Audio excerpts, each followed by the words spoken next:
नमस्ते दोस्तों, स्वागत है आपका हिंदी नॉवल स्टोरी एक्सप्लेनर में, जहां हर कहानी एक नई दुनिया का दरवाज़ा खोलती है। यहां आपको सिस्टम, रोमांस और मैजिक जैसी अलग अलग तरह की कहानियां मिलेंगी जो आपको एक जादुई और रोमांचक सफ़र पर ले जाएंगी। तो आइए इस अद्भुत सफ़र में आगे बढ़ते हैं। अध्याय 342, बग से बाहर निकालें। श्रेया, कृपया मुझे टेक आउट बॉक्स बनाने की प्रक्रिया और सामग्री बताएं। ज़रूर ध्रुव। टेक आउट बॉक्स पेपरबोर्ड नामक सामग्री से बने होते हैं और इन्हें उनके विश्वसनीय निजी एआई सहायक ने ध्रुव को वह सारी जानकारी तुरंत उपलब्ध करा दी जिसकी उसे स्वयं अपना टेक आउट बॉक्स बनाने के लिए आवश्यकता थी। इसके लिए उसे मुख्य रूप से लकड़ी की आवश्यकता थी, इसलिए वह भोला की तलाश में जल्दी से अंगोरा शहर पहुंच गया। उस आदमी के पास खुद के लिए एक पूरा जंगल था, इसलिए उसे निश्चित रूप से पता था कि सबसे अच्छी लकड़ी कहाँ मिलती है। ज़रूर ध्रुव, हमारे इलाके में कई तरह की लकड़ियां हैं, भोला ने टेबल पर लगे नक्शे की ओर इशारा करते हुए कहा। अगर तुम्हें मुलायम लकड़ी चाहिए तो वह यहाँ आसपास मिल जाएगी, ठीक इसी पहाड़ के ऊपर। लेकिन अगर तुम्हें सख्त लकड़ी चाहिए तो हमारे पास ग्राफ्टेड क्लस्टर के बाहरी इलाके में भी बहुत सारी लकड़ी है। पेपरबोर्ड बनाने के लिए ध्रुव को मुलायम लकड़ी की जरूरत थी, इसलिए उसने जल्दी से भोला के निर्देशों का पालन किया और खुद को कटाई के लिए तैयार इन सभी पेड़ों के बीच पाया। वह एक स्प्रूस के पेड़ के पास गया और उसकी छाल को छुआ। मैं बाद में और पेड़ लगाऊंगा, लेकिन अभी मुझे तुम्हारी सेवाओं की जरूरत है। ध्रुव के हाथ चमक उठे, जैसे एक जादुई चक्र उसकी हथेलियों के सामने मंडराता हुआ दिखाई दिया। अचानक पेड़ हिलने लगा और हिलने लगा, फिर एक शक्तिशाली बल ने उसे जमीन से उखाड़ दिया। हवा से कुछ इंच ऊपर मंडराते ही इसकी सारी पत्तियां और जड़ों के आसपास की मिट्टी गिरने लगी, केवल इसकी लकड़ी ही बची। फिर एक अदृश्य शक्ति ने गंजे पेड़ को एक पतली परत में दबा दिया, जिससे उसकी छाल नष्ट हो गई। फिर ऊपर और नीचे से एक और बल ने पेड़ को और भी अधिक दबा दिया, जिससे पेड़ रेशों में बिखर गया। शुद्ध पृथ्वी मान से बनी ये कुचलने वाली शक्तियां पेड़ को तब तक पीटती रहीं जब तक कि वह केवल गूदा नहीं रह गया। ये पेपरबोर्ड बनाने की पहली प्रक्रिया थी।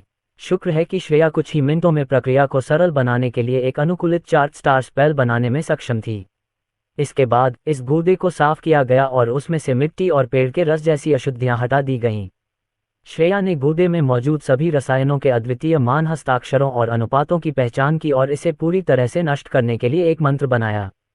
हवा में गूदे की गेंद चमकने लगी और गर्म होने लगी। सभी अशुद्धियां धुएं में बदल गईं और गूदा एक पतली चादर के रूप में इस्त्री करने के लिए तैयार हो गया। इसे पतला करना आसान था, जिससे गूदे से पतले कागज जैसी कई परतें बनाई जा सकीं। फिर तीसरे चरण के लिए ध्रुव ने शीट में मौजूद सभी जल मैना को मिश्रण से बाहर निकलने का आदेश दिया। और जैसे ही पानी निकल जाता है, लुगदी में मौजूद रेशे एक बहुत मजबूत बंधन बनाते हैं, जिससे शीट का एक ठोस टुकड़ा बन जाता है। अब कोटिंग परत के लिए बस थोड़ी सी मिट्टी की जरूरत है और ध्रुव दुनिया का पहला टिकाऊ पेपरबोर्ड बनाने में सक्षम हो गया।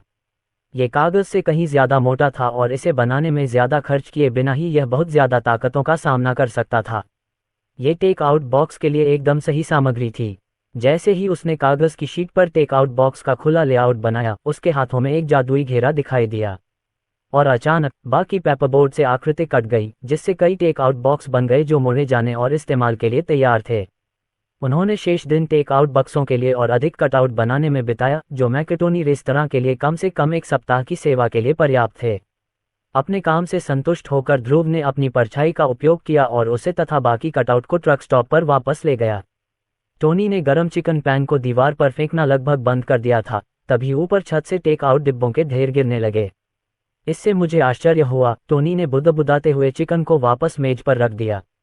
वह ध्रुव की ओर मुड़ा, जो रसोई के फर्श पर चादरों के ढेर के ठीक बाद प्रकट हुआ। क्या ये? ध्रुव मुस्कुराया और एक बॉक्स निकाला।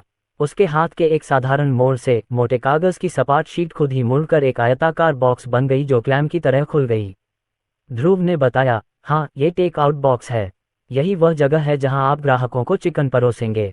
पका हुआ मैक्टोनी चिकन स्टोव से बाहर निकलकर टेक आउट बॉक्स में आ गया, जिससे लुक पूरा हो गया। यहाँ तक कि टेक आउट बॉक्स में एक डिस्पोजेबल लकड़ी का कांटा और चाकू भी शामिल था, जिससे लोग जब चाहें और जहां चाहें खा सकते थे। अच्छा, रैमी ने बड़बड़ाते हुए कहा। उसने एक चपटी चादर ली और उससे छेड़छाड़ करने लगा। ध्रुव की तह करने की हरकतों की नकल करने की कोशिश कर रहा था। मैं आपके सबब बनने के लिए लोगों को काम पर रखूंगा। वे ही टेक आउट बॉक्स को मोड़ेंगे और ग्राहकों के लिए खाना तैयार करेंगे। आप क्या सोचते हैं? ध्रुव ने पूछा। ये तो मेरी उम्मीद से भी बेहतर है, टोनी ने कहा। सेवा के अगले दिन दोपहर के समय ट्रक स्टॉप का पार्किंग स्थल मैकेटोनी रेस्तरां के अंदर लाइन में इंतजार कर रहे ग्राहकों से भर गया था।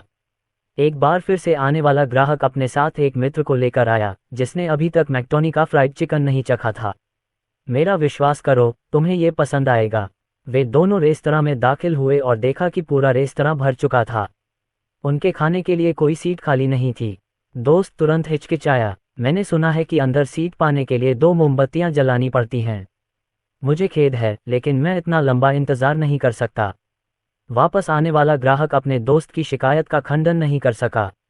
भले ही मैकेटोनी का चिकन अच्छा था, लेकिन अगर वे अपनी यात्रा में थोड़ी भी देरी करते तो उन्हें पैसे का नुकसान होता। यह इसके लायक नहीं था। ठीक है, मुझे लगता है कि अब हम अलग हो जाएंगे, वापस आने वाले ग्राहक ने कहा। अपने दोस्त के विपरीत उसने सोचा कि मैकेटोनी का चिकन इंतजार के लायक था।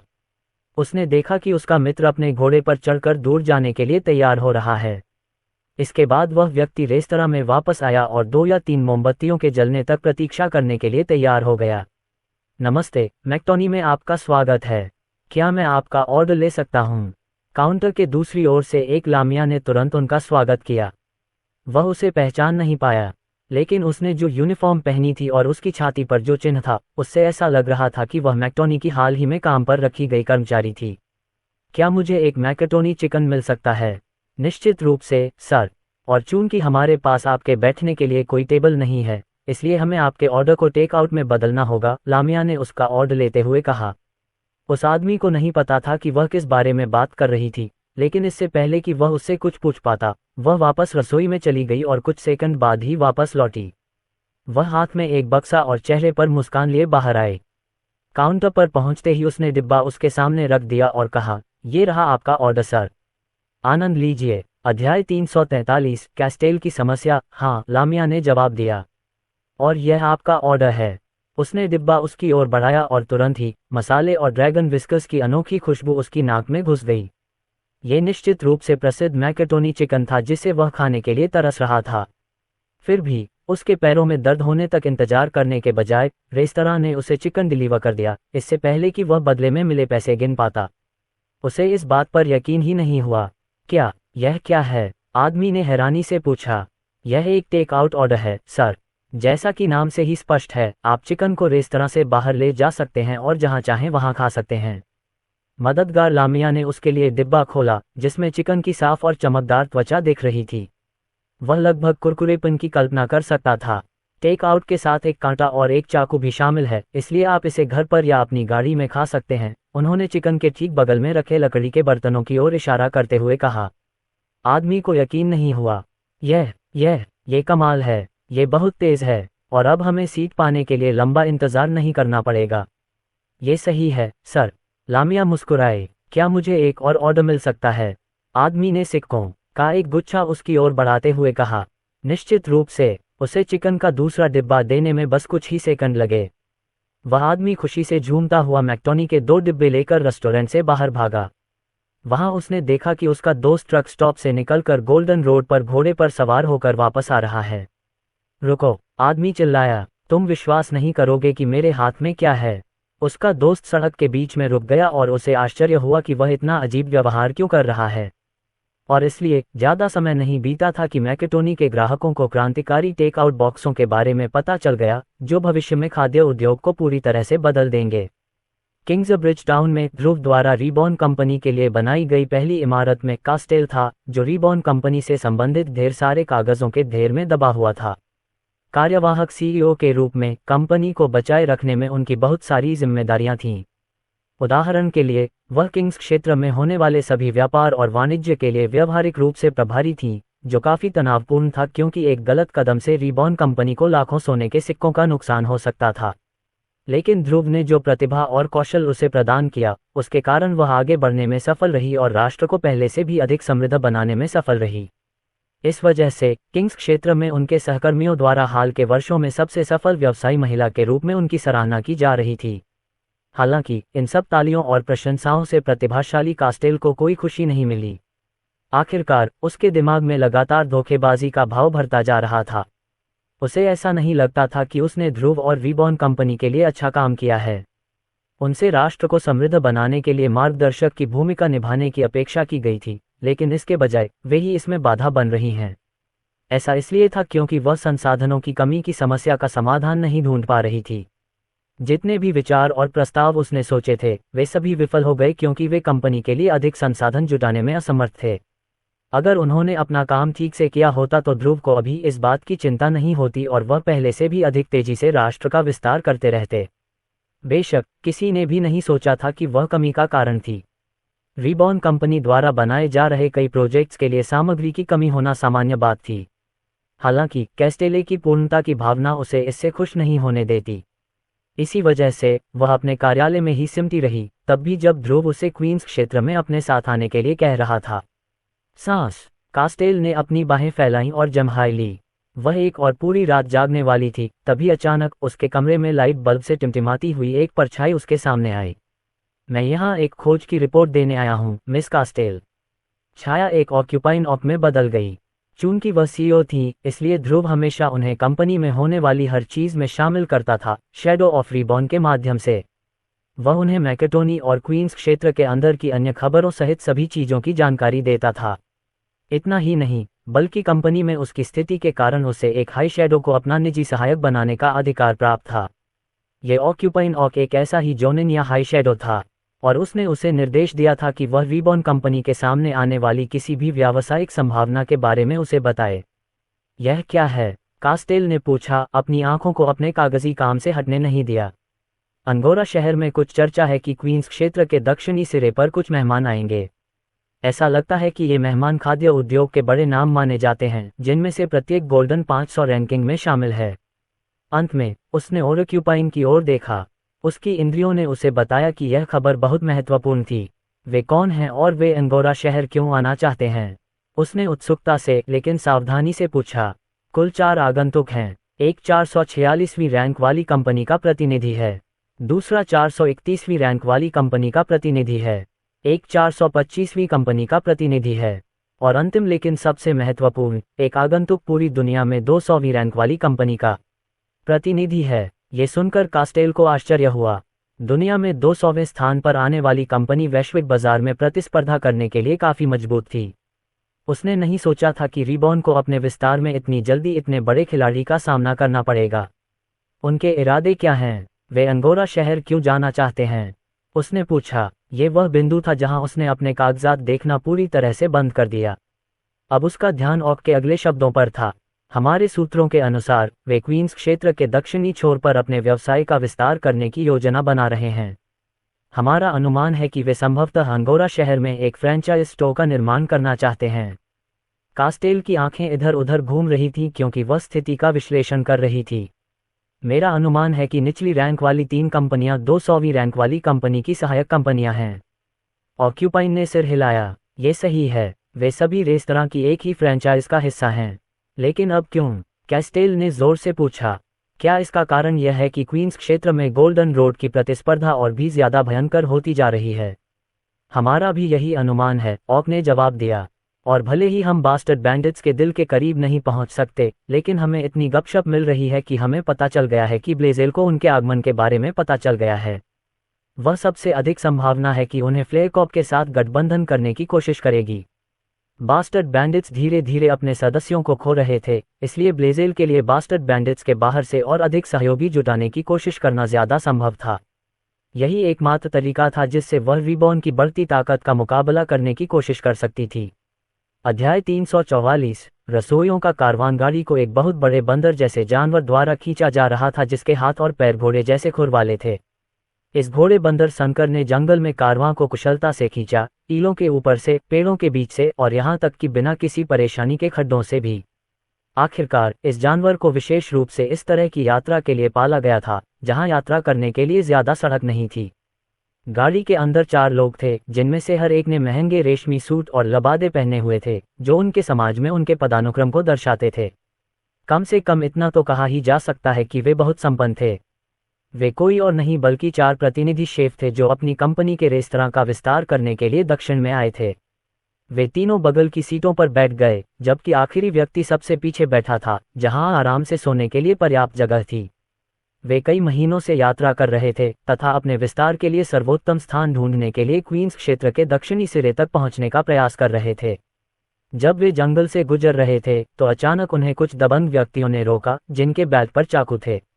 एक नज़र में ही रसोइये बता सकते थे कि वे डाकू थे। हम पर घात लगाकर हमला किया जा रहा है। वे कुख्यात बास्टर्ड बैंडिट्स होंगे। क्या हम उन्हें फीस का भुगतान करें, शेफ गुस्टो? यद्यपि वे सभी अपने आप में अद्भुत शेफ थे, फिर भी वे सभी एक व्यक्ति को अपने नाम से भी अधिक सम्मान देते थे। वह शेफ गुस्ताव था, गहरे रंग का, घने बालों वाला और तीखी नीली आंखों वाला आदमी। वह अपनी तरफ लेटा हुआ था, एक हाथ से अपने सिर को सहारा दे रहा था और दूसरे हाथ से अपने मुंह में अंगूर की टहनी पकड़े हुए था। वह प्रतिष्ठित पिरामिडिक कुजीन कंपनी का हिस्सा थे जो अपने अद्भुत व्यंजनों और खाद्य पदार्थों के लिए प्रसिद्ध थी, जिनकी मांग दुनिया भर में थी। इसी वजह से उनकी कंपनी को गोल्डन 500 सूची में 200वें नंबर पर रखा गया था। अगर वह चाहे तो बास्टर्ड बैंडिट्स को अपना प्रतीक चिन्ह दिखाकर उन्हें पीछे हटने पर मजबूर कर सकता है। कोई भी समझदार व्यक्ति शीर्ष 200 कंपनी के साथ खिलवाड़ नहीं करना चाहेगा। हमारा कोई नुकसान करने का इरादा नहीं है, डाकुओं में से एक ने कहा। हम बस ब्लेज़ेल ऑस्क्रॉप से एक संदेश देने के लिए यहाँ आए हैं। गुस्टो और अन्य शेफ्स की आंखें ये सुनकर चौड़ी हो गईं। उन्हें अब पता चला कि फ्लेयर कॉप बास्टर्ड बैंडिट्स को अपने संरक्षण में लेने में सक्षम था। डाकुओं में से एक ने खिड़की पर एक स्टाम्प लगा हुआ पत्र दिया और फिर वे जंगल में गायब हो गए और उनका कोई पता नहीं चला। रसोइयों ने पत्र गुस्टो को दिया, जिन्होंने उसे तुरंत पढ़ लिया। शेफ गुस्ताव ने कागज पर नजर दौड़ाते हुए कहा, फ्लेयर कॉप हमारी मदद के बदले में हमें बास्टर्ड बैंडिट्स का इलाका देने की पेशकश कर रहा है। ये सुनकर अन्य रसोइये सुखद आश्चर्यचकित हुए। ये बहुत बढ़िया है। जंगल के बड़े क्षेत्र के साथ हम अपने विस्तार के लिए बहुत सारे रेस्तरां बनाना शुरू कर सकते हैं। इससे पहले कि उत्तराधिकारी इस स्थान पर अपनी नज़रें गड़ाएं, हम अपने लिए भूमि का एक बड़ा हिस्सा बना सकेंगे। क्या हम उनका सौदा स्वीकार कर लें, शेफ गुस्ताव? हमेशा की तरह वे सभी काले रंग के शेफ की ओर मुड़े। उनके उत्साह और जोश के बावजूद आखिरकार फैसला उसे ही लेना था। उन्होंने उत्तर दिया, मैं अभी तक निश्चित नहीं हूँ। क्यों नहीं शेफ? क्या आप ऐसा रेस्तरां शुरू नहीं करना चाहते थे जो यात्रियों के लिए बना हो? यह ऐसा करने के लिए सबसे उपयुक्त स्थान है, एक शेफ ने कहा। मैंने सबसे पहले अपनी मातृभूमि को इसलिए छोड़ा क्योंकि मैं कुछ नया अनुभव करना चाहता था। मेरी जीभ विदेशी चीज़ों के लिए खुजली कर रही है। यही एकमात्र बाधा है जो मुझे अपने पाक कौशल को आगे बढ़ाने से रोक रही है। यहाँ जंगल में एक नया रेस्तरां शुरू करना मेरे लिए अपनी चाकू को तेज करने की एक योग्य चुनौती होगी। लेकिन मेरा दिल मुझसे कह रहा है कि यह पर्याप्त नहीं है, शेफ गुस्टो ने कहा। बाकी रसोइये चुप हो गए। उनके लिए ये जंगल उनके व्यवसाय को बढ़ाने के लिए एकदम सही जगह होगी। लेकिन शेफ, आपकी कंपनी का लक्ष्य अपने कारोबार को यथासंभव विस्तारित करना है। वे इस सौदे को स्वीकार करना चाहेंगे, शेफ में से एक ने तर्क दिया। अंत में शेफ गुस्ताव ने नरमी दिखाई। बहुत बढ़िया, अगर कोई और चीज़ मुझे पसंद नहीं आती है तो हम फ्लेरेकॉप के प्रस्ताव को स्वीकार कर लेंगे और जंगल में अपना रेस्तरां खोलेंगे। अन्य रसोइये खुश हुए, लेकिन उससे पहले आइए हम अपना राशन फिर से भरने के लिए अंगोरा शहर जाएं। फिर हम इस सौदे पर आगे चर्चा करने के लिए ब्लेज़ेल और बास्टर्ड बैंडिट से मिलेंगे। बहुत लंबे समय तक एक तंग जगह में रहने के बाद शेफ्स को आखिरकार दूर से सभ्यता की एक झलक दिखी। अंगोरा शहर, वह जगह जो कभी बहुत सी जगहों से अपने जुड़ाव के लिए जानी जाती थी, लेकिन अब ये सिर्फ एक छाया मात्र रह गया है जो कि पहले कभी नहीं था और क्वींस क्षेत्र के बाकी हिस्सों से अलग थलग पड़ गया है। हालांकि जब उन्होंने खिड़की से बाहर देखा और शीशे के पार देखा तो उन्हें एक अजीब दृश्य दिखाई दिया। अंगोरा शहर अब 3 सड़कों से जुड़ गया था, एक पश्चिम की ओर, एक पूर्व की ओर और एक दक्षिण की ओर जो किंग्स क्षेत्र की ओर जाती थी। वे सब एक दूसरे की तरफ देखते रहे, आश्चर्य करते रहे कि यह कैसे हुआ। आखिरकार वे जो जानते थे उससे पता चलता था कि अंगोरा शहर ने मूल गोल्डन रोड के वर्षों के ह्रास के कारण अपनी शक्ति और प्रभाव खो दिया था। लेकिन अब वे शहर को हर तरह के व्यापार से गुलजार देख सकते थे। सैकड़ों की संख्या में धातु की गाड़ियां गेट से अंदर बाहर आ जा रही थीं। उन्होंने पहले कभी इस तरह की गाड़ी नहीं देखी थी, और ऐसी गाड़ी तो दूर की बात है जिसमें कोई जानवर भी न हो। अगर उन्हें इस सड़क के बारे में पता होता तो वे खुद को कुछ परेशानी से बचा सकते थे और अंगोरा शहर की ओर आसानी से जा सकते थे। लेकिन इसके बजाय वे लंबे रास्ते से गए और जंगल से होकर यात्रा की, जिसे पार करने में उन्हें महीनों लग गए। अंगोरा शहर के साथ क्या हुआ है? क्या किसी समूह की कोई उप कंपनी पहले ही वहां पहुंच चुकी है? ये संभव है। केवल इतने पैसे वाली कंपनी ही इतना बड़ा काम कर सकती है। क्या आपको ऐसा नहीं लगता, शेफ गुस्टो? काले रंग के रसोइये ने अंगूर की एक खाली टहनी एक तरफ फेंक दी और टोकरी में एक और टहनी रख ली। मैंने सुना है कि फ्लेयरकॉप लंबे समय से अंगोरा सिटी पर नजर गड़ाए हुए है, शेफ गुस्ताव ने शाखा से अंगूर तोड़ते हुए कहा। यह उनका काम नहीं है। आप सभी को याद होगा कि कुछ दिन पहले बैचरॉक टाउन कैसा दिखता था।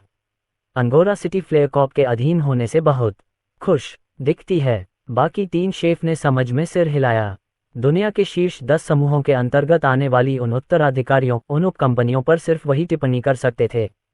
शेफ गुस्ताव उनमें से एकमात्र ऐसे व्यक्ति थे जो उनकी दुनिया में घुल मिल गए थे। शेफ गुस्ताव, आपके विचार से अंगोरा शहर इस सड़क विस्तार का खर्च कैसे उठा पाएगा? मुझे नहीं पता। जब हम वहां पहुंचेंगे तो देखेंगे, काले रंग के शेफ ने अंगूर चबाते हुए सहजता से कहा। जल्द ही कारवां अंगोरा शहर के करीब पहुंच गया और अंततः उन्हें ऑटोमोबाइल और नई गोल्डन रोड के चमत्कार देखने को मिले। अध्याय 345। शेफ गुस्टो, वास्तव में अब उन्हें घोड़े से खींची जाने वाली गाड़ियां बहुत कम देखने को मिलती थीं। अब उनमें से ज्यादातर गाड़ियां धातु के बक्से हुआ करती थीं जो बहुत तेज गति से चलती थीं और बाघ की तरह दहाड़ती थीं। ऐसा लग रहा था जैसे उन्होंने अभी अभी किसी दूसरे ग्रह पर कदम रखा हो।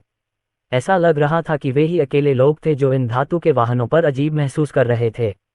और उन्हें सिर्फ गाड़ियों ने ही नहीं चौंकाया, बल्कि पूरे शहर में चल रहे भव्य नवीनीकरण ने भी उन्हें चौंकाया। हर घर में किसी न किसी तरह के सुधार के लिए निर्माण कार्य चल रहा था और हर सड़क की जगह इन भूरे सपाट पत्थर जैसी सामग्रियों ने ले ली थी। अंगोरा शहर एक महान परिवर्तन से गुजर रहा था। एक शेफ ने कहा, ये राजधानी शहर बहुत ज्यादा बदल गया है। इस पर किसी समूह का नियंत्रण होना चाहिए, है ना? मुझे ऐसा नहीं लगता, वरना हम सड़कों पर हर दीवार और घर पर उनके प्रतीक देखते। तो फिर इसे किसी और ने नहीं बल्कि ड्यूक ने ही बनाया होगा। अगर मुझे सही से याद है तो उसका नाम स्टेलमैन था। इतनी बड़ी निर्माण परियोजना संभव नहीं होती अगर इसके लिए ड्यूक की अनुमति न होती। इससे यह और भी अधिक संभावना हो गई कि ड्यूक ने ही शहर में इस सारे जीर्णोद्धार की शुरुआत की थी। ये बात तब और भी अधिक सार्थक हो गई जब उन्होंने इसे अंगोरा शहर के वर्तमान राजनीतिक परिप्रेक्ष्य में रखा। फ्लेयरकॉप के मंडराते खतरे ने भविष्य में खुद को बचाने के लिए इस बड़े बदलाव को प्रेरित किया होगा। बेशक यह अनुमान अभी भी इस तथ्य से बाधित था कि एक ड्यूक अकेले इस बदलाव को लाने के लिए इतना पैसा इकट्ठा नहीं कर सकता था। लेकिन जब उन्होंने सड़कों पर नजर डाली और सड़कों पर दौड़ती गाड़ियों को देखा तो सब कुछ समझ में आ गया। ड्यूक ने उन गाड़ियों से पैसे कमाए। अगर उसने उन्हें नहीं बनाया तो उसने उन पर कर लगाया होगा और उस पैसे का इस्तेमाल मरम्मत शुरू करने में किया होगा। बेशक वे गलत थे। वे अभी भी इस धारणा में थे कि ऑटोमोबाइल सिर्फ धातु जैसे राक्षस थे जिन्हें ड्यूक ने वश में कर लिया था। लेकिन उन्हें यह नहीं पता था और उन्हें यह जानने में कोई दिलचस्पी नहीं थी। आखिरकार वे सिर्फ अंगोरा शहर घूमने आए थे, यहाँ लंबे समय तक रहने का उनका कोई इरादा नहीं था। इस गलत धारणा के तहत वे ड्यूक के महल में जाकर उसे बधाई देने का इरादा रखते थे। दुर्भाग्य से जब वे वहां पहुंचे तो उन्हें ये खबर मिली कि ड्यूक किंग्स क्षेत्र में कहीं चले गए हैं। राजा का क्षेत्र? क्या ये बंजर भूमि नहीं है? रसोइये ने पूछा। वह वहां किसी काम से गया होगा। ठीक है, तो हमें पूर्व की ओर वापस जाना चाहिए और बास्टर्ड बैंडिट्स के ठिकाने की तलाश करनी चाहिए। यात्रा के लिए अपना राशन इकट्ठा करने के बाद रसोइयों का कारवां अंगोरा शहर से बाहर निकलने के लिए लगभग तैयार था। हालांकि उनके आगमन से कई कंपनियां और पार्टियां उनके साथ संबंध बनाने में रुचि रखने लगीं। कौन नहीं चाहेगा? पिरामिडिक कुजीन पूरी दुनिया की शीर्ष 200 कंपनियों में शामिल थी। कोई भी व्यवसाय उनके साथ संबंध स्थापित करना चाहेगा, भले ही यह एक संक्षिप्त संपर्क ही क्यों न हो। शेफ गुस्ताव, हमें अभी अभी अंगोरा शहर की सभी कंपनियों से स्वागत पत्र प्राप्त हुए हैं। वे हमें अपना सर्वश्रेष्ठ आतिथ्य प्रदान करते हैं। कुछ लोग हमें केवल शुभकामनाएं देना चाहते हैं, जबकि अन्य हमारे साथ व्यवसाय करने का प्रस्ताव रखना चाहते हैं। लेकिन निस्संदेह शेफ गुस्ताव, या उससे भी अधिक महत्वपूर्ण, पिरामिडिक क्यूजीन उन कंपनियों की चर्चाओं के लिए बहुत अधिक महत्वपूर्ण था जो अभी तक गोल्डन 500 तक भी नहीं पहुंची थीं। ओह, यहाँ एक है, शेफ गुस्ताव, एक शेफ ने कहा और काले रंग के आदमी को मोम पर आर्क प्रतीक के साथ एक पत्र दिया। रीबॉर्न कंपनी, गुस्ताव ने बड़बड़ाया। उन्होंने निश्चित रूप से अंगोरा शहर में अपने प्रतीक देखे हैं। उन्हें ये पता लगाने में ज्यादा समय नहीं लगा कि रीबॉर्न कंपनी अपने डेब्यू के दौरान गोल्डन 500 रैंकिंग में 450वें नंबर पर थी, जो कि काफी प्रभावशाली उपलब्धि थी। और आगे की जांच करने पर पता चला कि रीबॉर्न कंपनी ही वह कंपनी थी जिसके पास पहले ऑटोमोबाइल का स्वामित्व था। इतना ही नहीं, उन्होंने ही सबसे पहले सड़कें भी बनाई। इस खुलासे से रसोई पूरी तरह से हैरान रह गए। हे भगवान, ऐसी कोई कंपनी अचानक से नहीं बन सकती। ये किसी बड़े समूह की गुप्त उप कंपनी होगी। नहीं, अब तक तो खबर फैल गई होती। यहाँ अखबार में लिखा है कि उनकी स्थापना किंग्स क्षेत्र में हुई थी और कुछ ही वर्षों में उन्होंने यहाँ तक अपनी पहुंच बना ली। ये कैसे संभव है? ये रीबॉर्न कंपनी कौन है? शेफ गुस्ताव के साथ आए तीनों शेफ उन रेस्तरां व्यवसायों का हिस्सा थे जिनकी रैंकिंग रीबॉर्न से ऊंची थी, क्रमशः 446वें, 431वें और 425वें स्थान पर। हालांकि उन्हें भी ऐसा लग रहा था कि वे रीबॉर्न के कारनामों से अभिभूत हो रहे हैं। अखबारों में अपने लेख के बारे में सुनने के बाद उन्हें यकीन हो गया कि रीबॉर्न की असली रैंकिंग अभी की तुलना में कहीं ज्यादा है। आप क्या सोचते हैं, शेफ गुस्टो? क्या हमें उनका प्रस्ताव स्वीकार कर लेना चाहिए और उनके साथ मिलकर कोई व्यापारिक उपक्रम शुरू करना चाहिए? शेफ में से एक ने पूछा। गहरे रंग का मुख्य व्यक्ति अवचेतन रूप से अपनी चोटियों को घुमाते हुए गहराई से सोच रहा था। नहीं, उन्होंने अंततः उत्तर दिया। रीबॉर्न का ध्यान नवाचार और प्रौद्योगिकी पर केंद्रित है। हमारे बीच कुछ भी समान नहीं है। मेरे लिए उनसे जुड़ने का कोई कारण नहीं है, क्योंकि यह केवल मुझे व्यंजनों में अपने कौशल को बढ़ाने से विचलित करेगा।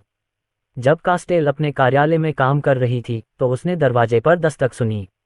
अंदर आओ, उसने कहा। वह आदमी शीघ्र ही कमरे में घुस गया, जिससे कास्टेल उसके प्रति आदरपूर्वक खड़ा हो गया।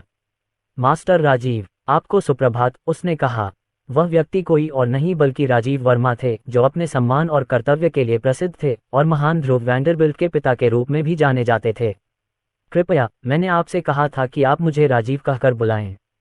यह अजीब है क्योंकि आप मुझसे बहुत ऊंचे पद पर हैं। क्वींस क्षेत्र में वैंडरबिल्ट व्यवसाय को छोड़ने के बाद राजीव ने अपना शेष समय कास्टेल के सहायक के रूप में ध्रुव के व्यवसाय में मदद करने में बिताया तथा ऐसे कामों को भी संभाला जिनकी वह आदी नहीं थी।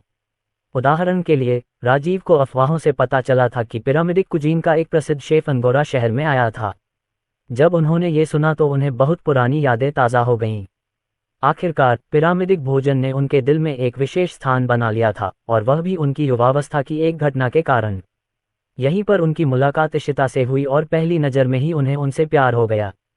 उन दिनों वे दोनों एक दूसरे से पूरी तरह प्यार करते थे और उन दोनों को अलग करने का कोई तरीका नहीं था।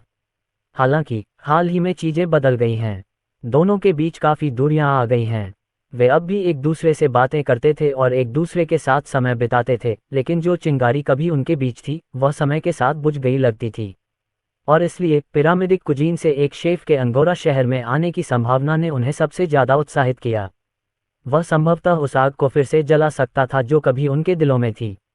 लेकिन दुर्भाग्य से कास्टेल बुरी खबर लेकर आया। मुझे अभी खबर मिली है कि उन्होंने हमारा प्रस्ताव अस्वीकार कर दिया है, उसने राजीव की ओर झुकते हुए कहा।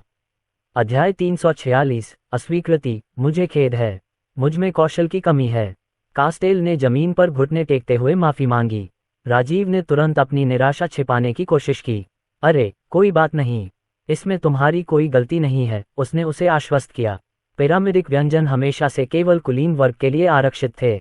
यहाँ तक कि एक वैंडरबिल्ट के रूप में मेरा प्रभाव भी मुझे उनके किसी रेस्तरां में जगह दिलाने के लिए पर्याप्त नहीं है। मेरे भाई बहन और मेरे दादाजी ऐसा कर सकते थे, लेकिन मैं नहीं। वह हमेशा परिवार में सबसे छोटा था। आखिरकार वह उन सभी में सबसे छोटा था और उसके पास दूसरों की तरह व्यवसाय में उतनी प्रतिभा नहीं थी। यही कारण था कि उसे केवल किंग्स क्षेत्र में वैंडरबिल्ट व्यवसाय सौंपा गया था। और उस समय भी उन्हें उनके रेस्तरां में जगह पाने का एकमात्र कारण ये था कि उनके पिता देवराज वर्मा ने पिरामिडिक कुजीन के मालिक से एक छोटा सा उपकार मांगा था। अगर ऐसा नहीं होता तो शायद उस दिन उनकी मुलाकात इशिता से नहीं होती। मैं सच में माफी मांगती हूँ, कास्टेल ने अपने होंठ काटते हुए कहा। मुझे नहीं लगता कि मैं अब इस पद के लायक हूँ। क्या मुझे यंग मास्टर से मदद मांगनी चाहिए? राजीव ने अपना सिर हिलाया। उसे इस तरह की छोटी मोटी बातों से परेशान करने की कोई ज़रूरत नहीं है, उसने कहा। मुझे यकीन है कि वह दूसरे कामों में व्यस्त होगा। शेफ कारवां में वापस आकर गुस्ताव और उसके अन्य साथियों ने अंगोरा शहर से बाहर निकलने की तैयारी की। कई कंपनियों के निमंत्रण को सम्मानपूर्वक अस्वीकार करने के बाद वे पूर्व की ओर यात्रा करने के लिए गेट की ओर निकल पड़े। लेकिन जैसे ही वे आगे बढ़ने वाले थे, शेफ गुस्ताव अचानक अपनी स्थिति से उठे, जिससे अन्य शेफ चौंक गए। उन्होंने उससे पूछा, क्या कोई बात है? शेफ गुस्ताव ने अपना सिर ऊपर उठाया और हवा को सूंघा। उसने अपनी आंखें बंद कर लीं और इस अजीब और अनोखी खुशबू का पीछा करने की कोशिश की। खिड़कियां खोलो, वह जल्दी से चिल्लाया। अन्य रसोइयों के पास उसके कहे अनुसार करने के अलावा कोई विकल्प नहीं था। खिड़की खुलते ही उस खास मसाले की महक पहले से कहीं ज्यादा तेज हो गई थी। एक अनुभवी और प्रतिभाशाली शेफ के तौर पर गुस्ताव सिर्फ खुशबू से ही बता सकते थे कि कोई चीज़ स्वादिष्ट है। क्या तुम्हें इसकी गंध आ रही है? गुस्ताव ने उनसे पूछा, लेकिन दूसरे शेफ में गुस्ताव जैसी प्रतिभा नहीं थी। वे 1 किलोमीटर से ज्यादा दूर से भी अच्छे खाने की खुशबू नहीं सूंघ पाते थे। हमारी गाड़ी मोड़ दो, पश्चिम की ओर जाओ, उसने रसोइयों से कहा। उसके साथी इस बात से हैरान थे कि वह ऐसा क्यों कर रहा है, लेकिन वे जानते थे कि उसके आदेशों की अवहेलना करना ठीक नहीं है। इसलिए उन्होंने कोच की खिड़की पर दस्तक दी और उसे वापस मुड़ने का आदेश दिया। उनके कारवां के बाहर खड़े व्यक्ति ने कुशलतापूर्वक बंदर घोड़े की लगाम खींची और तेजी से 180 डिग्री का मोड़ लिया। दिशा में अचानक परिवर्तन के कारण वे लगभग सामने से आ रही रिबॉन ऑटोमोबाइल टैक्सी से टकराने वाले थे, लेकिन शुक्र है कि ड्राइवर ने समय रहते ब्रेक लगा दिया। बीप बीप, अरे देखो तुम कहाँ जा रहे हो। शेफ गुस्ताव को इस दुर्घटना की परवाह नहीं थी और उन्होंने गाड़ी को उस सुगंध की ओर बढ़ने के लिए मजबूर कर दिया। गंध इतनी तेज थी कि वह उसे हवा में देख सकता था। उसकी आंखों में धुएं का एक लाल बादल था जो उसे गंध के स्रोत की ओर ले जा रहा था।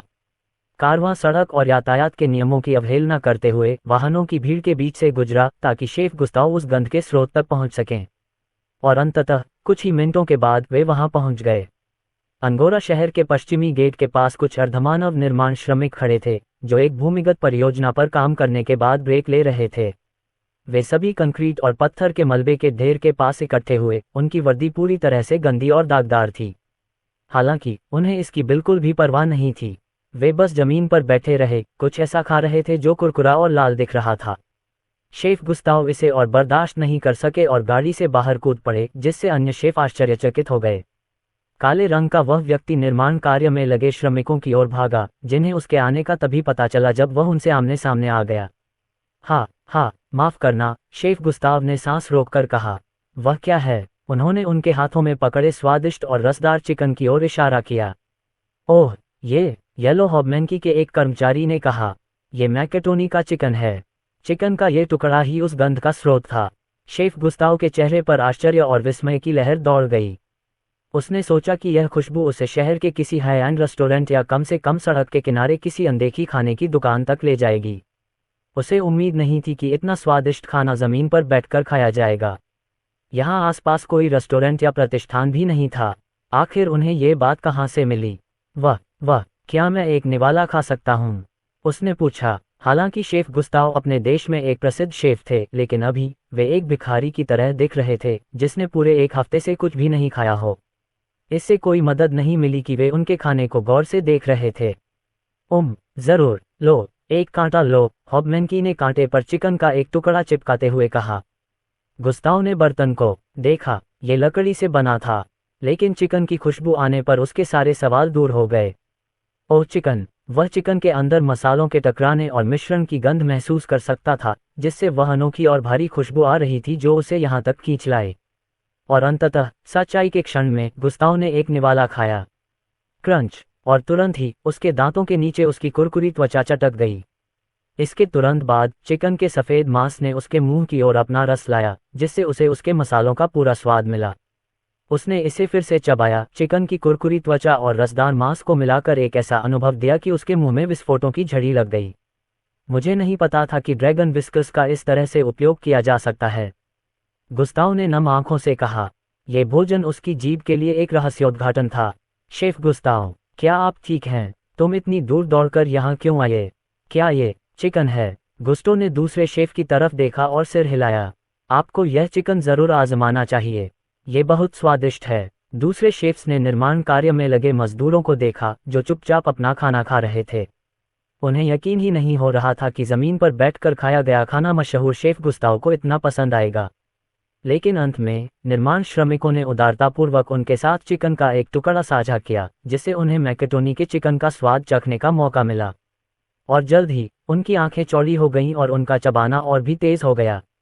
इस चिकन का स्वाद कुछ ऐसा था कि पेशेवर शेफ होने के नाते वे भी इसकी सराहना कर सकते थे। अरे बाप रे, ये चिकन बहुत अच्छा है। यह मसालों और सामग्री का अद्भुत उपयोग है। मैं कह सकता हूँ कि यह एक उत्कृष्ट कृति है। शेफ गुस्ताव ने निर्माण श्रमिकों को देखा और उनकी सराहना में सिर झुकाने से खुद को रोक नहीं सके। मैं शेफ को बधाई देना चाहूँगा। आप में से कौन इस स्वादिष्ट भोजन का मास्टरमाइंड है? उन्होंने उनसे पूछा। निर्माण कार्य में लगे सभी मजदूर एक दूसरे की तरफ देखने लगे।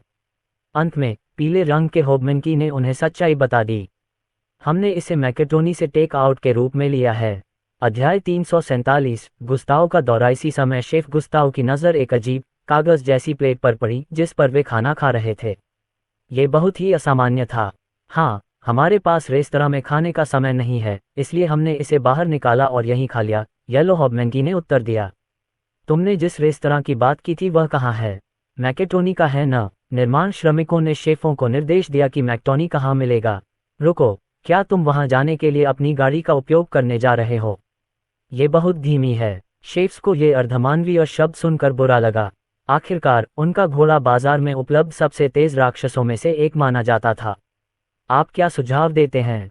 गुस्ताव ने पूछा। बस रीबॉर्न टैक्सी का उपयोग करें, ये बहुत तेज है, येलो होबमैनकी ने सुझाव दिया। शेफ गुस्ताव को इस मैकेट्रोनी रेस्तरां को देखने की उत्सुकता थी, इसलिए उन्होंने उनके सुझाव को स्वीकार कर लिया और सड़कों पर घूम रही पीली और काली गाड़ियों की तलाश में निकल पड़े। निर्माण श्रमिकों की कुछ मदद से रसोइयों को एक टैक्सी मिल गई जो उन्हें सबसे कम समय में ट्रक स्टॉप तक ले जा सके। जैसे ही कार का दरवाजा खुला और उन्होंने अंदर का दृश्य देखा तो वे ये देखकर काफी निराश हुए कि वह उनके लिए काफी छोटी थी। शेफ गुस्टो, क्या हम निश्चित हैं कि यह ठीक है? क्या हमारे लिए अपनी गाड़ी का उपयोग करना बेहतर नहीं होगा? काले रंग के आदमी ने कोई जवाब नहीं दिया और कार की अगली सीट पर जाकर बैठ गया। अपने नेता को अंदर आते देख बाकी शेफ भी आखिरकार उनके पीछे आ गए और उनमें से 3 पीछे की सीट पर आराम से बैठ गए। क्या मैकेट्रोनी के लिए ये सही है? मानव चालक ने पूछा। शेफ गुस्ताव ने सिर हिलाया और शुल्क का भुगतान किया। ठीक है, बस बैठो और आराम से रहो। ड्राइवर ने शेफ गुस्ताव और अन्य यात्रियों की सीटों को स्वयं समायोजित किया ताकि वे लगभग लेटने जैसी स्थिति में आ जाएं। और बटन के एक ही दबाव से रसोइयों को अपने चेहरे की ओर ठंडी हवा का झोंका महसूस हुआ जो उनके चारों ओर सूर्य की तीव्र गर्मी से संघर्ष कर रही थी। वाह, ये बहुत आरामदायक है। यहाँ इतनी ठंड कैसे है? कुछ ही सेकंड में शेफों को अपने शब्द वापस लेने पड़े और उन्होंने ऑटोमोबाइल की खूबसूरती की पूरी तरह सराहना की। मुझे इसकी आदत हो सकती है। काश ये हमारी गाड़ी में वापस आ जाता। क्या इस धातु के अंदर का जानवर आर्कटिक से है या इसका बर्फ के जादू से कोई संबंध है?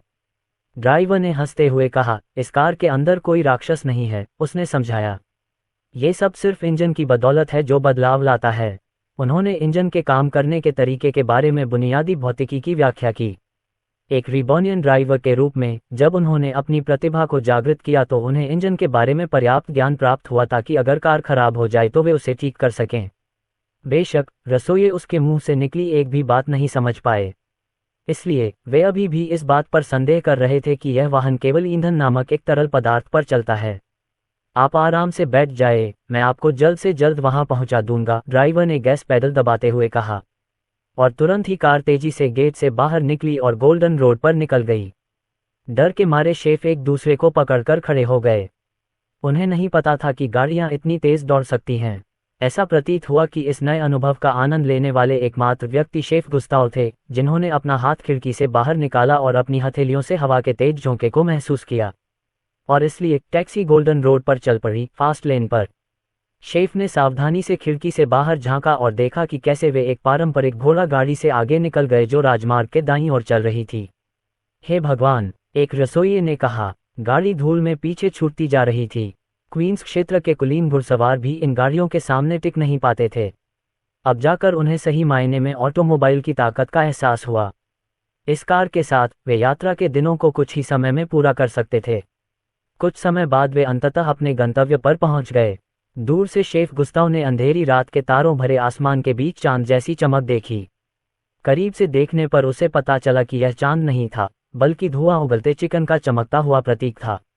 इसके ऊपर नाम लिखा था, मैकेट्रोनी सर। प्रतीक को एक स्तंभ के सहारे ऊपर फहराया गया था, जिससे हर कोई दूर से भी प्रतीक को देख सकता था। तो यह मैकेट्रोनी है, गुस्टो ने पूरी तरह से आश्चर्य में कहा। यहाँ तक कि अन्य शेफ भी दंग रह गए। अंततः कार की गति धीमी हो गई और वे सड़क से हटकर ट्रक स्टॉप में जा पहुंचे। चिकन की खुशबू हवा में फैल गई, जिससे गुस्ताव को पास आने का प्रलोभन हुआ। आप लोग अब बाहर जा सकते हैं। पार्किंग की जगह ढूंढने में कुछ समय लगेगा। रात के इस समय यहाँ बहुत भीड़ होती है, ड्राइवर ने कहा। वे सभी टैक्सी से बाहर निकले और जैसा कि उन्होंने कहा था, रेस्तरां ग्राहकों से खचाखच भर गया था।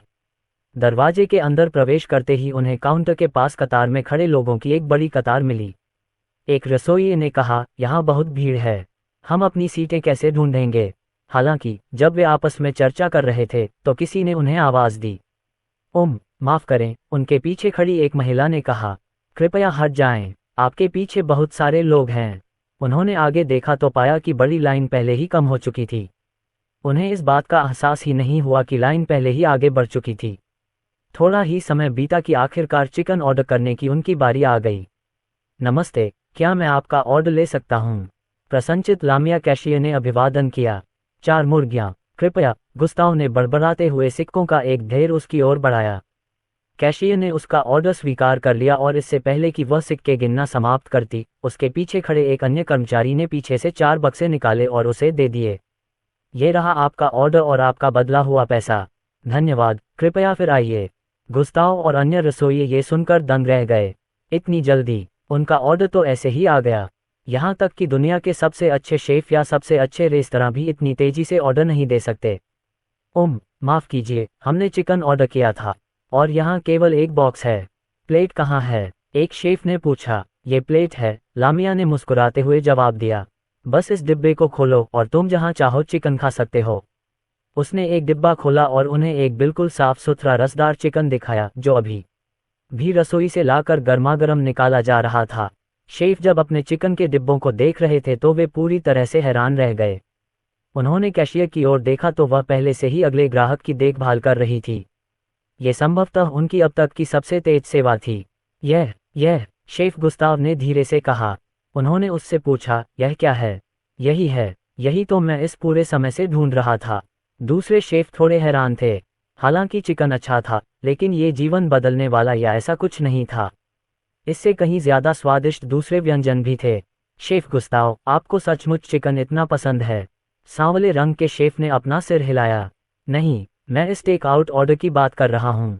अध्याय 348, रसोइयों के लिए अफसोस। बचपन में वह हमेशा यही चाहते थे कि उनके द्वारा पकाया गया खाना पूरी दुनिया को पसंद आए, और उन्होंने एक मशहूर शेफ बनने के लिए कड़ी मेहनत की। हालांकि इसके लिए उन्हें कुछ कीमत चुकानी पड़ी। उन्हें सिर्फ चुनिंदा लोगों की सेवा करने की इजाज़त थी, केवल उन लोगों की जो करोड़पति, प्रभावशाली व्यक्ति या ताकतवर लोग थे। और अगर वह ईमानदारी से कहें तो यही कारण था कि वह पूरे 10 साल तक 6 स्टार शेफ के पद पर अटके रहे। लेकिन ये देखने के बाद कि मैकेटोनी किस प्रकार अपना रेस्तरां संचालित करते हैं और अपने ग्राहकों को किस प्रकार सेवा प्रदान करते हैं, गुस्ताव को ऐसा महसूस हुआ कि जैसे उन्हें पता चल गया हो कि वह वास्तव में कौन है। वह केवल कुलीन वर्ग के लोगों को खाना परोसने वाले शेफ नहीं थे। वह ऐसे शेफ थे जो हर उस व्यक्ति को खाना परोसते थे जो खाना चाहता था। उसे ऐसा महसूस हुआ कि वह सफलता पाने के बहुत करीब है। हमें इस रेस्तरां के मालिक से बात करनी होगी, उन्होंने दूसरे शेफ से कहा।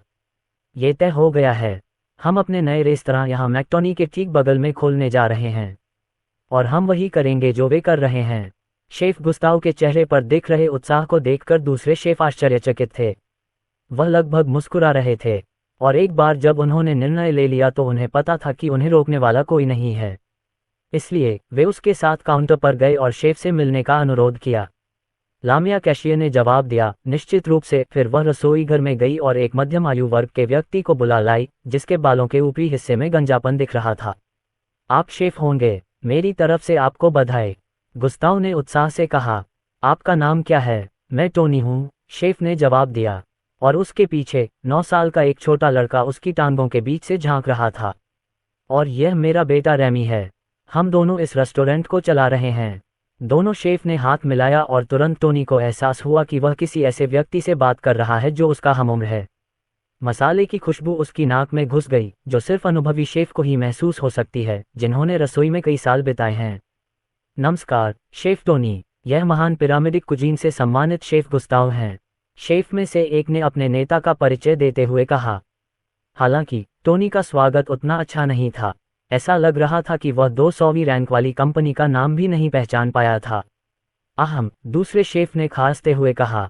गुस्ताव को अटलांटिस और ड्रेकोनिया दोनों जगहों पर खाना बनाने के लिए आमंत्रित किया गया है। ऐसा कुछ ही शेफ को करने का सम्मान मिला है। फिर भी टोनी बहुत प्रभावित नहीं हुआ। वह बस रसोई की तरफ देखता रहा, उसे चिंता थी कि मुर्गियां ज्यादा पक जाएंगी।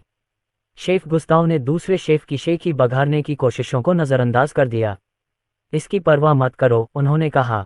मैं बस आपको अपने ग्राहकों को सेवा देने का एक तेज लेकिन कुशल तरीका बनाने के लिए बधाई देना चाहता हूँ।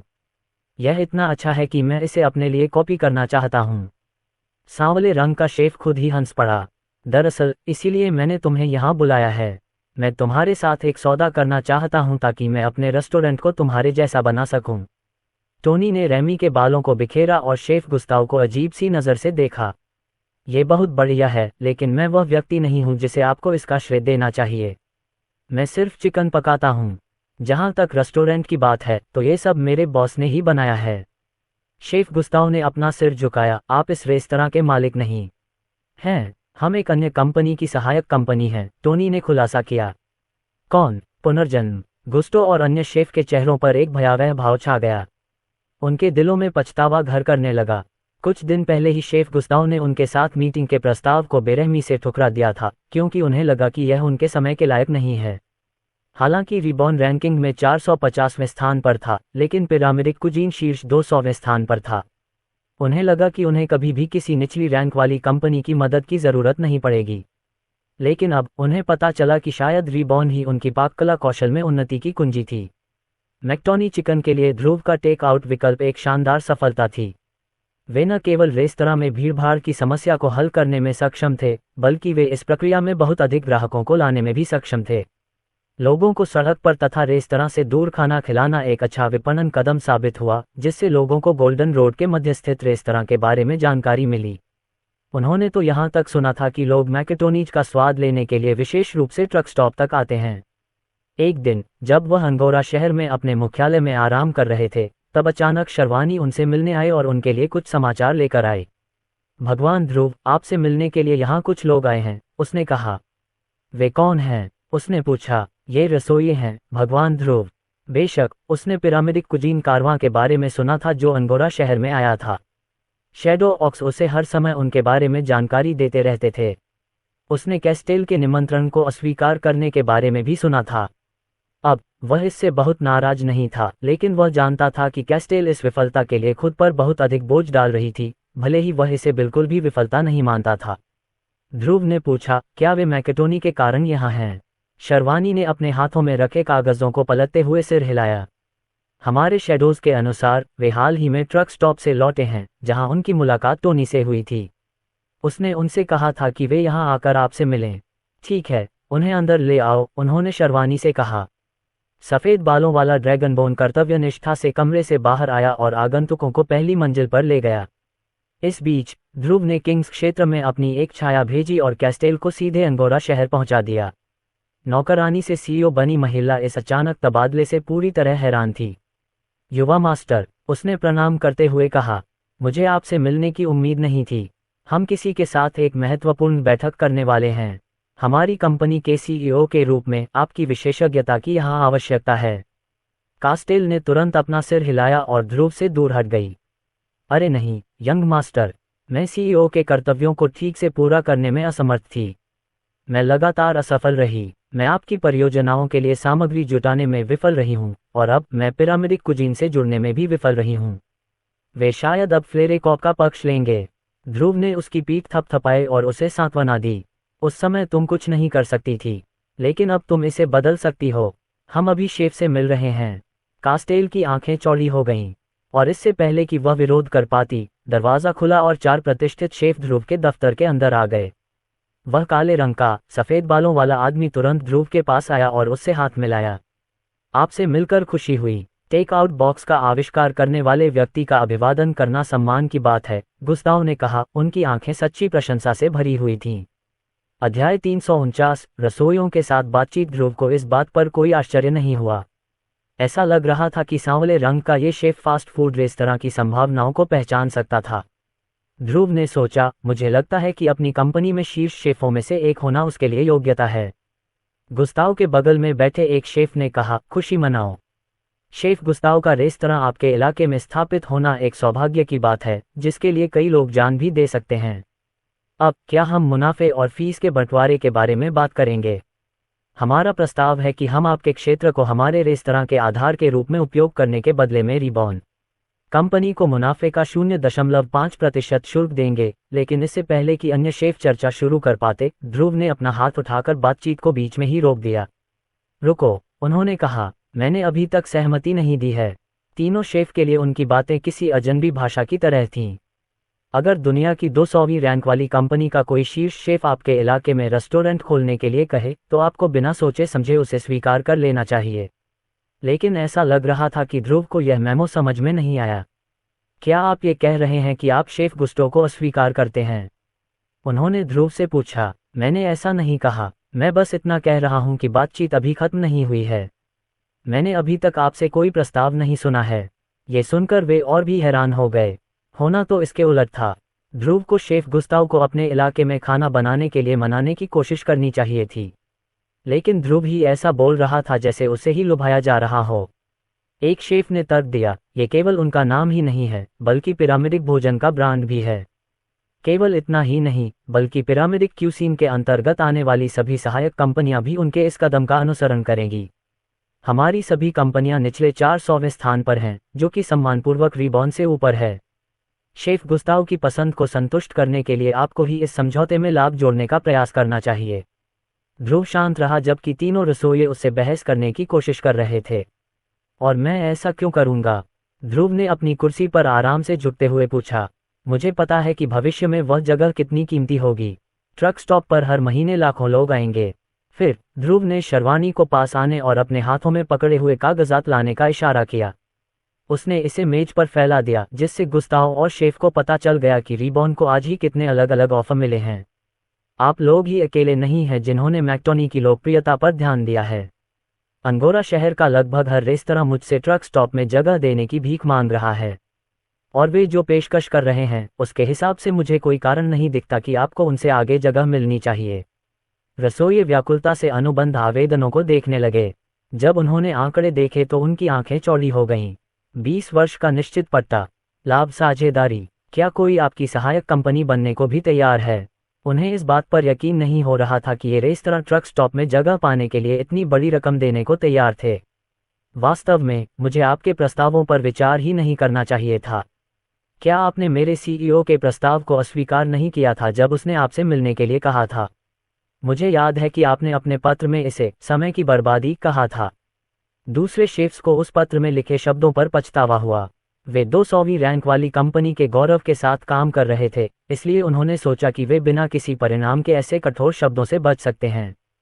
शेफ्स, ध्रुव सही कह रहे हैं, गुस्ताव ने सिर हिलाया, अपनी गलतियों का एहसास करते हुए। हम ही हैं जिन्हें ट्रक स्टॉप व्यवसाय में आने के लिए भीख मांगनी चाहिए।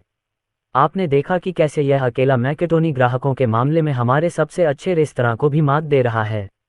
भविष्य में यह और भी बढ़ेगा। ध्रुव ने उसे स्वीकृति में सिर हिलाया। ऐसा लग रहा था कि शेफ गुस्ताव उतना बुरा नहीं था जितना उसने सोचा था। वह एक समझदार विचारक था जिसने अपने अहंकार को अपने तर्क के आड़े नहीं आने दिया। शेफ गुस्ताव ने कहा, मैं उनसे मुलाकात को अस्वीकार करने के लिए माफ़ी नहीं मांगता, लेकिन मैं ये कहने के लिए माफ़ी जरूर मांगता हूं कि यह समय की बर्बादी है। ध्रुव ने कहा, मैं वह व्यक्ति नहीं हूं जिससे तुम्हें ये बात कहनी चाहिए। तुम लोगों को उससे बात करनी चाहिए।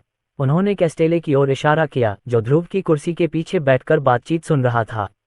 वह कौन है? एक रसोइये ने पूछा। वह वही है जिसके साथ आपको कृपा करने का प्रयास करना चाहिए। वह मेरी सीईओ है। ध्रुव अपनी कुर्सी से उठे और कास्टेल को धक्का देकर रसोइयों के ठीक सामने बैठा दिया। सभी लोग आश्चर्यचकित थे। कास्टेल को उम्मीद नहीं थी कि उसे हॉट सीट पर बिठाया जाएगा, और शेफ भी हैरान थे कि रिबॉन कंपनी में उसका इतना ऊंचा स्थान है। उन्होंने नहीं सोचा था कि एक सीईओ नौकरानी की वर्दी पहनेगा। युवा मास्टर, कास्टेल ने ध्रुव से फुसफुसाते हुए कहा, तुम्हें ही उनसे बातचीत करनी चाहिए। मैं ऐसा करने के योग्य नहीं हूँ। लेकिन इसके बजाय ध्रुव ने उसे केवल एक आश्वस्त करने वाला थपथपाया और मुस्कुरा दिया। वह मेरी ओर से बातचीत करेगी। उसे कम मत आंकना, वरना तुम अनजाने में अपना बायां पैर भी बेच दोगे। उसने आंख मारते हुए कहा। कास्टेल को इतनी महत्वपूर्ण स्थिति में रखा गया था कि वह अपनी उंगलियां हिलाने से खुद को रोक नहीं सकी, जबकि चारों रसोइये उसे घूर रहे थे। ठीक है, हम मान जाएंगे। हमारी कंपनी 2 साल का पट्टा अग्रिम भुगतान करेगी और अगले 3 वर्षों के लिए एक निश्चित अनुबंध करेगी। शेफ में से एक ने खड़े होकर कैस्टेले को धमकाने की कोशिश करते हुए कहा। रीबॉर्न की सीईओ ने उत्सुकता से अपनी उंगलियां थपथपाईं, फिर अपने हाथों को मेज पर पटक दिया, जिससे शेफ आश्चर्यचकित हो गए। पर्याप्त नहीं, कास्टेल चिल्लाया। ध्रुव मुस्कुराया और किनारे से देखा। व्यवसाय में कास्टेल की प्रतिभा आखिरकार अपना फल दिखा रही थी। वह केवल अपने निम्न आत्मसम्मान के कारण ही बाधाग्रस्त थी, क्योंकि उसका पालन पोषण खराब तरीके से हुआ था, लेकिन वह जानता था कि वह अंततः इस पर विजय प्राप्त कर लेगी और एक निर्दयी व्यवसायी बन जाएगी, जो वह बन सकती थी। बातचीत के दौरान उसकी अंतर्ज्ञान बहुत बढ़िया थी। शेफ पूरी तरह से हैरान रह गए, क्योंकि उसने उनकी अपेक्षा से ज्यादा कीमत ले ली थी। अंत में शेफ को अभी ट्रक स्टॉप में एक स्थायी स्थान मिल जाएगा। अगर उन्हें भविष्य के ट्रक स्टॉप के लिए जगह चाहिए, तो उन्हें फिर से कैस्टेल के साथ बातचीत करनी होगी। इतना ही नहीं, उन्हें अपने रेस्तरां के लिए रीबॉर्न के उत्पादों का इस्तेमाल करना होगा। वे कंक्रीट का इस्तेमाल करेंगे, वे रीबॉर्न से खरीदी गई सामग्री का इस्तेमाल करेंगे, और वे उन सामग्रियों को रेस्तरां तक पहुंचाने के लिए ऑटोमोबाइल भी खरीदेंगे। जहां तक उनके भुगतान का सवाल है, कास्टेल ने रीबॉर्न के लिए बहुत ही अनुकूल सौदा तय किया। वे उन्हें सामग्री और संसाधनों के रूप में भुगतान करेंगे। ध्रुव भी बहुत खुश था जब उसने उन्हें यह अल्टीमेटम दिया। इससे उनकी सामग्री की कमी से जुड़ी सारी समस्याएं तुरंत हल हो गईं। अधिक ऑटोमोबाइल निर्माण, अधिक गोल्डन रोड्स, अधिक ट्रक स्टॉप्स, और सबसे महत्वपूर्ण बात, वे अंततः रोलर कोस्टर का निर्माण कर सकते थे, जो ध्रुव के दिमाग में लंबे समय से अटका हुआ था। अध्याय 350। रीबॉर्न की एक और जीत। शेफ के साथ एक तरफा बातचीत के बाद कास्टेल को जो नतीजा मिला, उससे वह बेहद खुश थी। वह काफी खुश थी और अपनी डेस्क पर कागजात समेटते हुए उछल कूद कर रही थी। कुल मिलाकर ध्रुव परिणाम से बेहद खुश थे। सबसे पहले उन्होंने 200वीं रैंक वाली कंपनी के साथ गठबंधन किया था। दूसरा, वे अपने बढ़ते विस्तार को बढ़ावा देने के लिए उनसे अधिक संसाधन निकालने में सक्षम थे।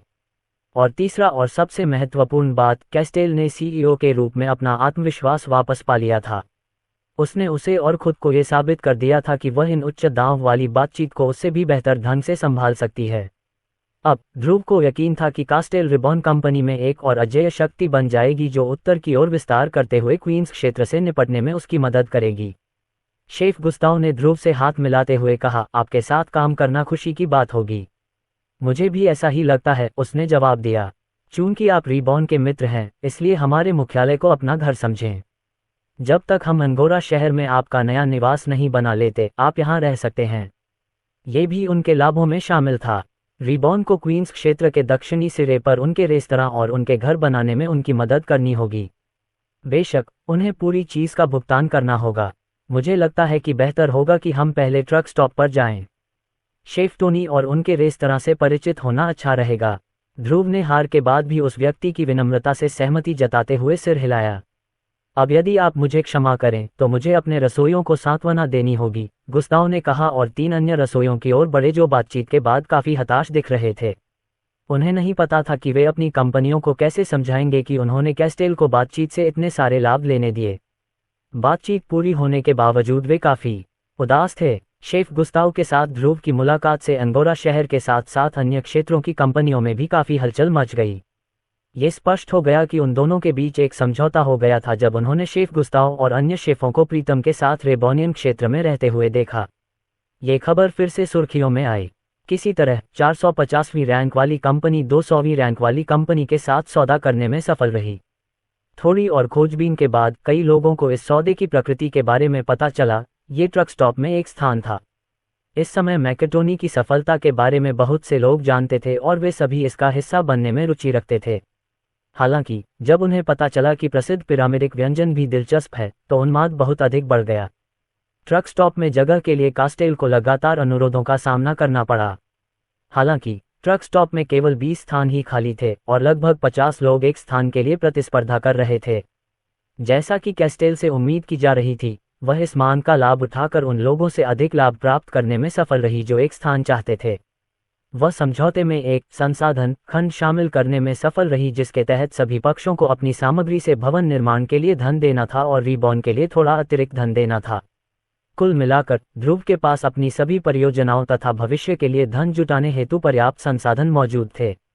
ये बहुत अच्छी खबर थी। इस बीच अंगोरा शहर के पूर्व में जंगल की गहराई में बास्टर्ड डाकुओं के ठिकाने को एक बहुत ही क्रोधित महिला द्वारा आग लगा दी गई थी, क्योंकि उसे कुछ बुरी खबर मिली थी। क्या ये कैसे संभव है? वह चिल्लाई। उसके पीछे आग लगभग प्रकट हो रही थी। वे हमारी नाक के नीचे से शेफ गुस्ताव को छीनने में सक्षम थे।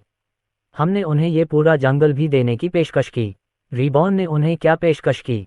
बास्टर्ड बैंडिट्स चुप थे, उन्हें कुछ भी पता नहीं था। वे अपनी तमाम कोशिशों के बावजूद रीबॉर्न कंपनी की जासूसी करने में असमर्थ थे। वे इस खबर के बारे में सिर्फ इसलिए पता लगा पाए क्योंकि यह हंगोरा शहर के अखबारों में लिखी गई थी। वानो ने कुछ सेकंड तक इंतजार किया और उसे दूसरा झटका दिया। हमारे कुछ डाकुओं को पता चला कि रीबॉर्न ने जंगल में गोल्डन रोड का निर्माण शुरू कर दिया है। ब्लेजेल ने उसे घूरते हुए देखा।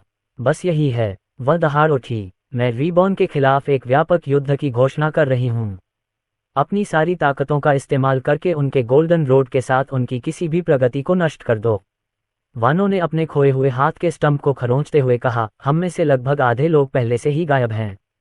रीबॉर्न पर हमला करने की कोशिश करने वाले सभी डाकू गायब हो गए थे, कभी वापस नहीं आए।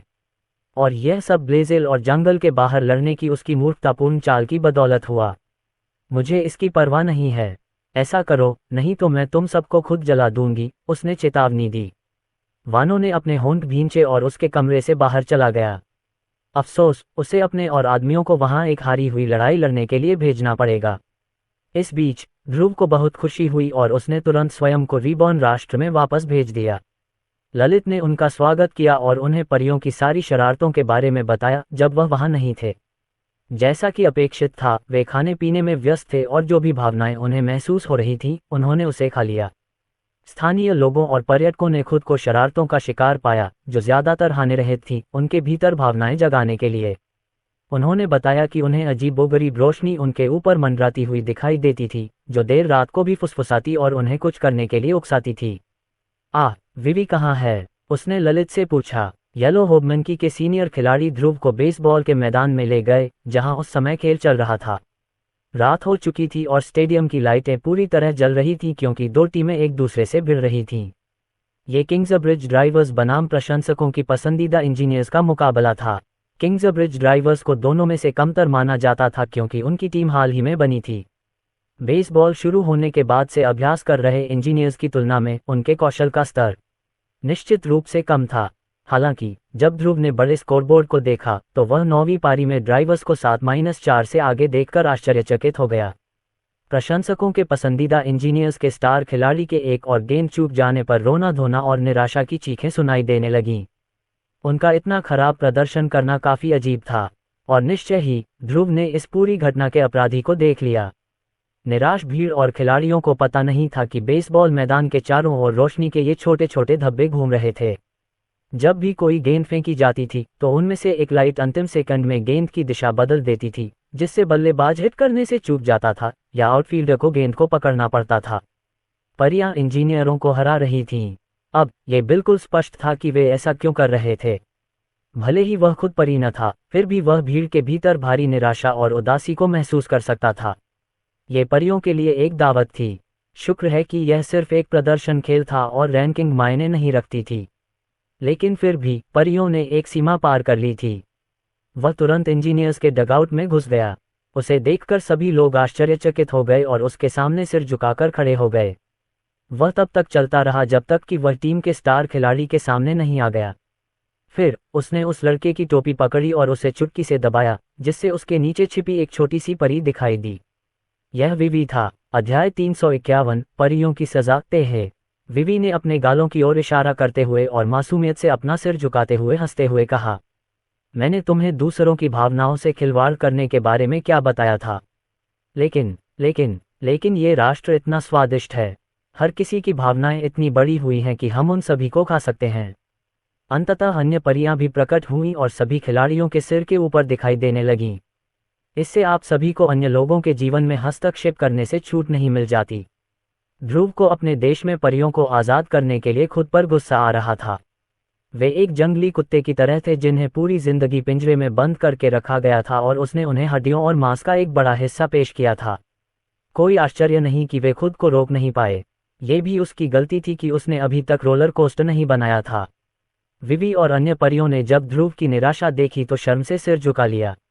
माफ करना, विवी ने अपने हाथ पीठ के पीछे रखते हुए कहा। अन्य परियों ने भी ऐसा ही किया और बेसबॉल खिलाड़ियों से उनके काम में हस्तक्षेप करने के लिए माफी मांगी। कोई बात नहीं, बॉस, खिलाड़ियों में से एक ने कहा। वैसे भी यह सिर्फ एक प्रदर्शन खेल है, और वे भविष्य में रिबॉनियन बन जाएंगे, है न? तो इसका मतलब है कि हम एक परिवार हैं। हाँ, हमें इससे कोई परेशानी नहीं है। मुझे उनका धन्यवाद करना चाहिए। इस तरह की वाइल्ड बॉल को हिट करने से मुझे अपने खेल को बेहतर बनाने में मदद मिलती है।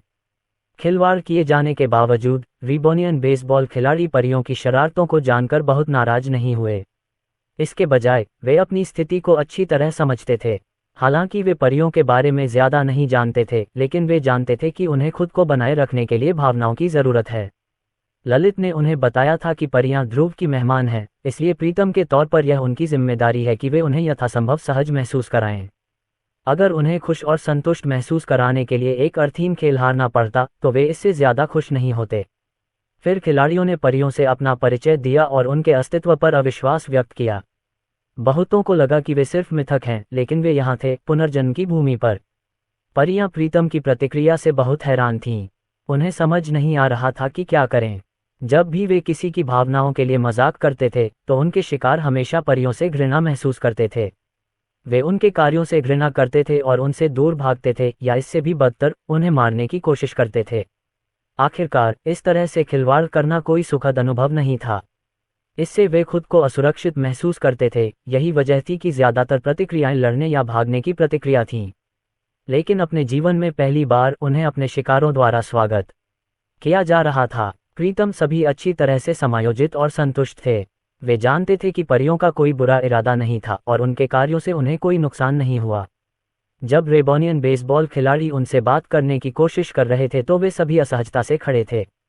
हालांकि परियों को यह नहीं पता था कि ऐसा कैसे किया जाए। वे अपनी बातें बुदबुदाती रहीं, जवाब में कुछ भी कहने में असमर्थ रहीं। वे हमेशा अंधेरे में रहते थे, कभी भी अन्य प्रजातियों के साथ बातचीत नहीं करते थे। लेकिन अब वे सुर्खियों में थे। यहाँ तक कि शरारती विवी भी अवाक रह गई। यह क्या है? उसने खुद से पूछा। उसकी छाती पर कुछ था, एक गर्म एहसास। वह इसे ठीक से समझ नहीं पाए। जब ध्रुव ने ये सब देखा तो उसके चेहरे पर मुस्कान आ गई। मैंने अभी अभी तुम्हारी सज़ा के बारे में सोचा है, उसने उनसे कहा। अभी जब तक मैं न कहूँ तुम किसी की भावनाओं को नहीं झेल सकते। इसके बजाय तुम्हें काम करना होगा और खुद ही पुनर्जन्म के राष्ट्र का अनुभव करना होगा। अब छिपने की कोई ज़रूरत नहीं है। परियां भयभीत हो गईं। चिंता मत करो, ये केवल रोलर कोस्टर के निर्माण तक ही चलेगा। यदि आप असफल हो जाते हैं और मुझे पता चल जाएगा कि आप असफल हुए हैं, तो मैं आपको हमारे देश से बाहर निकाल दूंगा और आप रोलर कोस्टर की सवारी से डर नहीं पाएंगे। विवी का चेहरा प्रसिद्ध स्क्रीन पेंटिंग जैसा था। शुभकामनाएं, उन्होंने उनसे कहा। आप सभी बेसबॉल से शुरुआत क्यों नहीं करते? देखें कि इसे खुद खेलना कितना मुश्किल था और समझें कि इसे तोड़फोड़ करवाना इतना निराशाजनक क्यों था। और इसलिए परियों को अंतिम चेतावनी दी गई। वे लोगों की भावनाओं को तब तक नहीं खा सकती जब तक कि वे उस भावना का अनुभव न कर लें जिसे वे खाना चाहती हैं। वे किसी ऐसे व्यक्ति की भावना को महसूस करना चाहते हैं जो पहली बार पिज्जा खा रहा हो, तो उन्हें पहले खुद पिज्जा खाना चाहिए। वे बेसबॉल खिलाड़ी की गेंद को हिट न कर पाने की हताशा को भुनाना चाहते हैं, तो उन्हें गेंद को बल्लेबाजी से भी आजमाना चाहिए। यह एक आंख के बदले आंख जैसी स्थिति थी, जिससे ध्रुव को उम्मीद थी कि परियों को ये सीख मिलेगी कि भावनाओं के साथ खिलवाड़ नहीं किया जाना चाहिए। अन्य परियों ने लोगों से बातचीत करके आसानी से खुद को ढाल लिया। वहीं कुछ परियों को ये काफ़ी कठिन लगा और वे खुद को लोगों के सामने दिखाने में असमर्थ हो गईं। विवी उनमें से एक थी।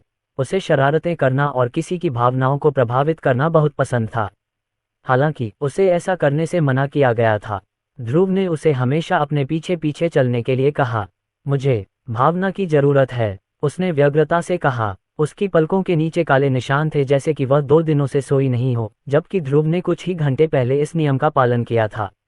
बस मेरे पीछे पीछे चलो और अपने लिए जीवन जियो, उसने उससे कहा। तुम रोलर कोस्टर के लिए हमारे संभावित ग्राहकों के लिए मेरे सर्वेक्षण में मेरी मदद क्यों नहीं करती? ध्रुव ने पूरे रिबॉन राष्ट्र में बहुत सारी अर्धमानव प्रजातियों की खोज करने की योजना बनाई ताकि यह पता लगाया जा सके कि आखिर उन्हें किस बात से डर लगता है। उदाहरण के लिए, उसे अभी पता चला कि डॉगफोग बिजली से डरते हैं। इससे ध्रुव को रोलर कोस्टर में कुछ बिजली की चिंगारी डालने का विचार आया ताकि डॉगफोग के लिए इसे और अधिक डरावना बनाया जा सके। वहाँ कई अन्य अर्धमानव प्रजातियां थीं जिनमें अजीब कमजोरियां थीं जिनके बारे में उसे अभी पता लगाना था। अरे यार, ये तो बोरिंग है। क्या मैं उनकी भावनाओं को समझकर उनकी यादों से कुछ नहीं जान सकती? मुझे उनसे क्यों पूछना है? विवी ने शिकायत की, लेकिन इससे पहले कि ध्रुव कुछ जवाब दे पाता, उसने अपने पैरों के नीचे एक छाया उभरती देखी। ये छाया ओक सरदार, नारुतो और सासुकी थे। यह क्या है? उसने उनसे पूछा। बूटूटू, गोल्डन रोड परियोजना ने आधिकारिक तौर पर पूर्वी जंगल में कदम रख दिया है, बॉस। जब से परियों ने हमें अपनी बारी पर आने की अनुमति दी है, तब से यह बहुत बढ़िया चल रहा है। राहताता, हालांकि एक और समस्या खड़ी हो गई। डाकुओं ने आखिरकार अपना हाथ दिखा दिया है और इस समय हमारे निर्माण श्रमिकों पर बड़े हमले की योजना बना रहे हैं। ध्रुव को पता था कि यह गंभीर मामला है। रिबॉर्न क्षेत्र पर कई हफ्तों तक असफल हमलों के बाद ब्लेजेल और बास्टर्ड बैंडिट्स को आखिरकार बहुत कुछ सहना पड़ा। हमारे बलों को तैयार रहने को कहो, हमें अपने निर्माण श्रमिकों की रक्षा करनी है। यद्यपि उसने उन सभी को 35% चॉकलेट के दाने दिए थे, फिर भी वह जानता था कि डाकुओं के झुंड से, विशेषकर अपने क्षेत्र में, स्वयं को बचाने के लिए यह पर्याप्त नहीं था। इतना ही नहीं, ब्लेजेल ने एक बहुत गंभीर समस्या प्रस्तुत की, जिसके समाधान के बारे में वह स्वयं भी आश्वस्त नहीं था। मैंने पहले ही ऐसा कर लिया है, बॉस, नारुतो ने अपनी बाहों पर थपकी देते हुए कहा।